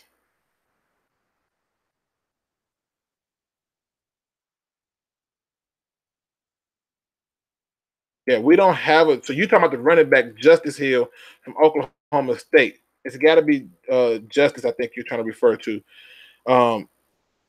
You're looking at the speedy guy. Yeah, it's the Oklahoma running back. So I got him for you. Let me see who ain't added somebody here. Khalil Hodge has been added, Justice. Shane is sweet. Shane. That name don't even ring a bell to me, and I don't know why. Yeah. I never heard of this guy. I'm had to go and look him up. But he's added. Max Crosby. Max Crosby is a DN that I'm pretty sure the Detroit Lions are going to take a hard look at from Eastern Michigan, but I'll add him. He's added to the list. Let's see where we at on them numbers. We are at 42, so we almost at our 50 people. David Long, DB from Michigan.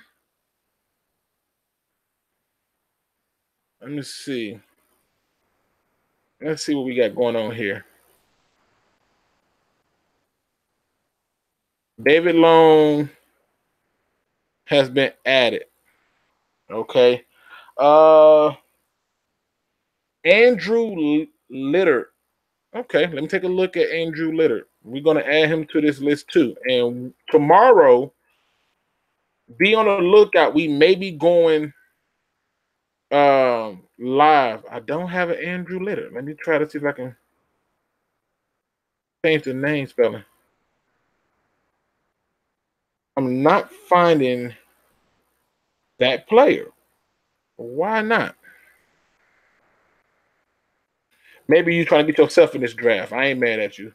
Florida State DB with 4 names. Florida State DB with 4 names. Who got 4 names, man? Paris Campbell. Okay, all right. I know that's one of Noble Sports' guys. He's added to the list.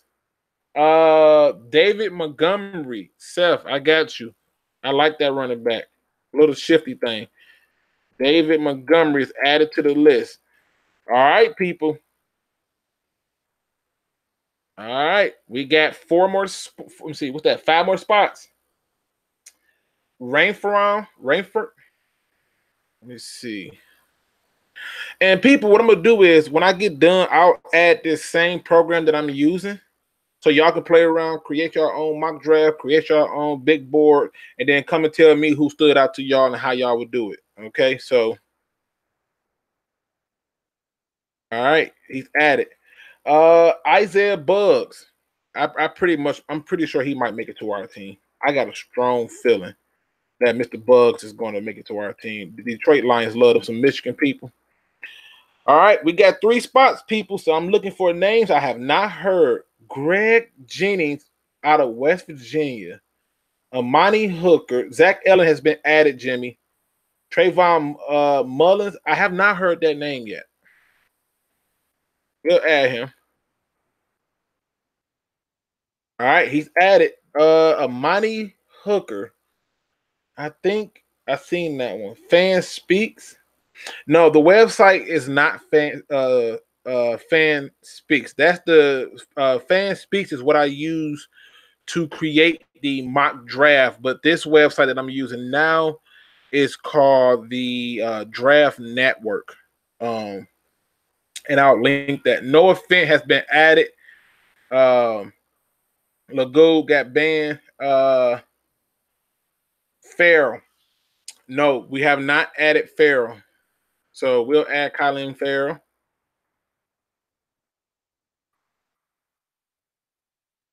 All right, he has been added. Byron Murphy. Yeah, I can't believe we forgot Byron Murphy. All right. And we are down to, I believe, that was the last one. That was the last one, people. This is our top 50 draft board. So I'm going to save it. Now, we got to, oh, wait, I got to sign in again. Oh, this is so stupid. Here, I'll tell you what. I'll leave it up right here for now. I'll save it later. Now, we have this guy right here. Y'all should look him up. Byron Kaufworth is another guy y'all should look up. Now, let me just be clear. I'm going to go back to this division, and then I'm going to end the show, okay? I want y'all to understand that there's some things that this division has shown me that would make me uncomfortable. All right? So these are the moves I feel that teams in our division can make that will scare the crap out of me and give me a large cause concern. In the case of the Green Bay Packers, the one player that they can sign that would be an issue for me is Le'Veon Bell. Lord Jesus, please don't let Le'Veon Bell sign with them. I would much rather Antonio Brown go there so he can be a disruption and a cap casualty to the straight 8 cap than Le'Veon Bell going to the Green Bay Packers. This would terrify me, ladies and gentlemen, okay? The one person that they can draft on top of getting Le'Veon Bell is T.J. Hockenson. We don't need them kind of problems. I think we would end up having to change our whole draft approach just to shut that down. And to me, I don't want no parts of that in terms of seeing them there. Now, in terms of the Minnesota Vikings, the one person they can sign that would be a problem for me is C.J. Mosley. Okay? That would be a huge issue for me because if they turned around and drafted Noah Fent, we got problems. And the reason for it is I think they have a good running back, but now you get them an actual pass catching tight end, and then you got a linebacker who's got range to go from sideline to sideline. That can be a bit of a problem, especially if we're not able to set the edge. Okay? And the Bears, the one person the Bears could sign that would be a concern for me is Earl Thomas. Now, that's only because you already got Eddie Jackson. I don't think you need to add another safety. And given the fact that they picked up Roquan Smith the previous year, their entire middle of the field is on lock. The one person they can draft that would make me go, oh, Lord, no, is N'Keal Harry. And the reason for that is because I believe that if they ever get back to running the ball, and now you got a receiver who can pretty much body his way down there, that can be a huge problem for us. So again, these are the moves that can be made that scares me. Please let me know who will scare you if they drafted them or if they signed them in free agency. And again, because the show has already been going on for a little bit too long, and I gotta touch bases with the rest of the Detroit Lions to see what we're doing for tomorrow. What we can do is we can reconvene because we may be going live tomorrow. So again, I plan on going live tomorrow if given opportunity. But hopefully I got my road dogs with me from with TA from Noble Sports and Derrick P. Fields, and we may even have an extra person in the round table. So listen, ladies and gentlemen, I do appreciate y'all for being with me. Thank you so much. I hit 300 subscribers today. I actually got to witness that. I know it may seem like a small thing to a lot of people. I saw a number of comments that said, let's get me to 500 by the summer. I appreciate the love and the support. And my goal is to continue to do unbiased, fact-based media for our Detroit Lions, and to be able to allow you guys to be a part of that process. I just couldn't imagine it happening so fast. I've only been doing this for about 6 weeks, and I'm already at 300 now. I got some more film study I got to knock out and a host of other things, but I just want to thank everybody. And it's unbelievable. And again, I do it so we can have a fair media for our team that we care about. And thank you so much. So as I always end it, please don't be no chump. Remember, please do your research. Luke G out. Thank you, guys.